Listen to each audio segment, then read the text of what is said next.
जय हिंद एवरीवन। दोस्तों आज इंडियन आर्मी के लिए 2 लाइन सुनाना चाहता हूँ। अगर वीडियो अच्छा लगे तो कमेंट में जरूर बताना।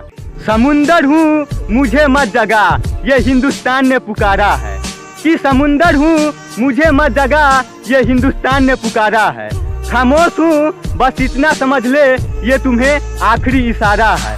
और मैं वतन के लिए मर भी जाऊँ तो बस यही आवाज आएगी, पाकिस्तान भी हमारा है। जय हिंद।